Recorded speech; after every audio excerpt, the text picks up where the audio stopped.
Sir, मेरा पहला प्रश्न इस प्रकार से है।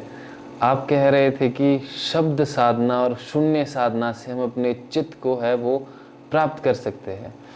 तो जो ज़्यादा शक्ति है वो शून्य साधना में या शब्द साधना में? सबसे पहले तो जो आपका प्रश्न है, मैं इसको थोड़ा सा दुरुस्त करना चाहूँगा। चित्त को प्राप्त नहीं कर सकते हैं, शायद हमने ऐसे कहा होगा कि चित्त को शुद्ध कर सकते हैं, क्योंकि अवचेतन को हमें शून्य करना होता है, चित्त को शुद्ध करना होता है। यानी जब हमें अवचेतन की शून्यता और चित्त की शुद्धता प्राप्त होती है तो हमें बुद्धता प्राप्त होती है, तो हमारी चेतना जागृत होती है। क्योंकि चेतना के मार्ग में चित्त बाधा होता है। चित्त का मतलब मन का ही तो एक स्वरूप है, और चित्त में अनेक प्रकार के विचार होते हैं, स्मृतियाँ होती है। किसी से झगड़ा हुआ था, किसी ने बुरा बोला है, किसी से खुंदक है, somebody is holding grudge against you, कितनी सारी चीज़ें हमने इसमें संजो के रखी है। तो जैसे जैसे ये खाली होता जाता है, चित्त शुद्ध होता जाता है। तो आपका प्रश्न है कि किस प्रकार से शून्य साधना से या शब्द साधना से हमारा चित्त शुद्ध हो सकता है, आप ऐसा प्रश्न पूछना चाह रहे हैं? जी बिल्कुल। मुझे लगता है कि दोनों प्रकार की साधनाओं का अपना महत्व है। हम यह नहीं कह सकते कि सिर्फ शून्य साधना से ही चित्त शुद्ध हो सकता है और शब्द साधना से नहीं होता है। क्योंकि जब हम शब्द साधना करते हैं तो शब्द साधना में भी शून्य साधना समाहित है।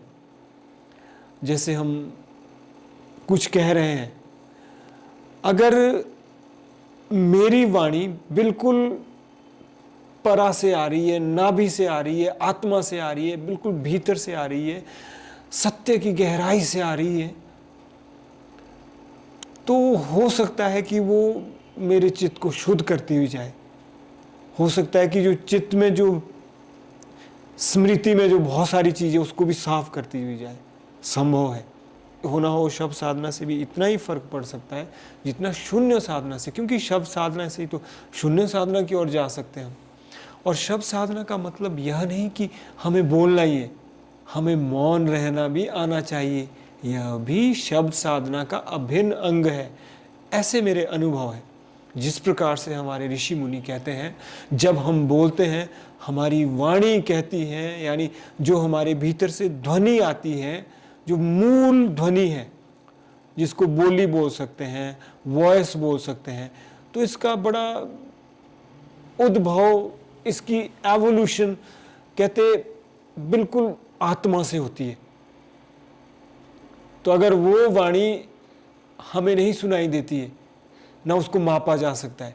लेकिन आपने देखा होगा कि जब कोई मेडिटेशन करते हैं, वो बोलते कि मैंने अंतरात्मा की आवाज़ सुनी, तो वो अंतरात्मा की आवाज़ बे आवाज़ होती है, और वो बहुत सरल आदमी सुन सकता है।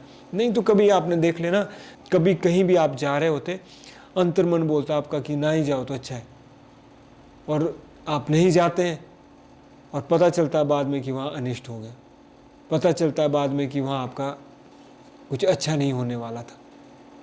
तो यह हर व्यक्ति के भीतर यह आवाज़ होती है, यानी इस आवाज़ में, इस वॉइस में कोई साउंड नहीं होती है, ये बे आवाज़ सी होती है। और इसी आवाज़ को हमारी संस्कृति में दिव्य वाणी भी कहा गया है, देववाणी भी कहा गया है। और हमारे जो ग्रामरियन हुए हैं, भर्तृहरि हो गए, पाणिनि हो गए, जितने भी महर्षि हुए हैं, इन लोगों ने वाणी पे गहनता से अनुसंधान किया और हमें यह बताया कि जो वाणी का जो उद्भव है वो हमारे भीतर आत्मा से होता है। अगर आप बताएं कि अगर आपने आत्मा की आवाज़ सुन ली कि आपने चेतन को नहीं कूटना, लेकिन आपकी स्मृति कहती कि चेतन के बच्चे ने सुनिधि के पास मेरी चुगली की थी, इसको तो मैं नहीं छोड़ता। आपके मन की स्मृति कहती है चेतन का बच्चा आज नहीं बचता। क्यों? क्योंकि स्मृति में रिकॉर्डेड है वो चीज़ें। सुनिधि ने चुगली की आपके पास, कि चेतन के बच्चे ने ये कहा, तो अब चित्त से संचालित हो रहे तो आप क्या करोगे? चेतन को पीटोगे, झगड़ा करोगे। लेकिन आपकी अंतरात्मा की आवाज कह रही, नहीं पांडे, हो सकता है सुनिधि गलत बोल रही हो सकता है सुनिधि की चेतन से कुछ खुंदक वैसे भी चेतन सुनिधि पर कई बार हंसते मजाक करते हैं, हो सकता है कुछ भी हो सकता है। तो वो आत्मा की आवाज इतनी प्रबल होती है, that is the guiding force, वो गाइडिंग फोर्स होती है। इसीलिए यह वाणी का विज्ञान है। हमारी संस्कृति कहती है कि इस वाणी के विज्ञान ने ही संगीत शास्त्र को जन्म दिया है, व्याकरण को जन्म दिया है।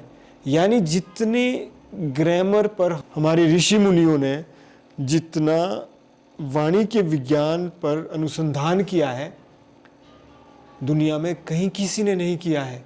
इसीलिए हमारी जो संस्कृत भाषा है बड़ी विज्ञान सम्मत मानी जाती है, उसमें बहुत अनुसंधान हुए हैं।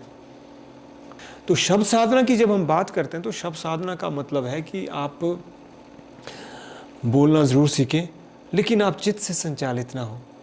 जो मनुष्य चित्त से संचालित होता है, फिर चित्त उसका संचालक होता है, चेतना नहीं होती है। सर, मेरा अगला प्रश्न यह है कि कहा जाता है कि जब आपकी जो चेतना है वो जब जागृत हो जाती है तो आपको विचार स्वयं आने लगते हैं, तो आपको पुस्तक पढ़ने का कोई ज़रूरत नहीं रहती है, तो जो विचार है वो आपको स्वयं आने लगते हैं। इस पे आपका क्या कहना है? देखिए, आप बिल्कुल सही कह रहे हैं। मैंने यह अनुभव किया है, इसीलिए मैं यह नहीं कह रहा हूं क्योंकि हमारे महर्षि पाणिनि या भर्तृहरि कह रहे हैं या ग्रामेरियन कह रहे हैं, व्याकरणचार्य कह रहे हैं, इसलिए नहीं कह रहा हूं। लेकिन मैंने स्वयं से भी अनुभूत किया है कि अगर आपका चित्त शुद्ध है, आप चेतन शून्य है, तो जो विश्व की चेतना है वो आपके माध्यम से मुखरित होती है, आपके माध्यम से बोलती है। ऐसा मैंने बहुत बार अनुभूत किया है। चेतना के जागृत होने का अभिप्राय यह है कि चेतना की यात्रा शुरू हो चुकी है और वो ऊर्ध्वागमन हो रही है। उसके मार्ग में चित्त की स्मृतियां बाधाएं नहीं हैं। चेतना के मार्ग में, चेतना की यात्रा में चित्त की वृत्तियां बाधा नहीं बन रही है। और चित्त की वृत्तियां तब बाधा बनती हैं जब वृत्तियों में क्या क्या स्मृति होती है, अस्वच्छता होती है, क्लटरिंग ऑफ थॉट्स होती है, आइडियाज होते हैं। ये बहुत विज्ञान है।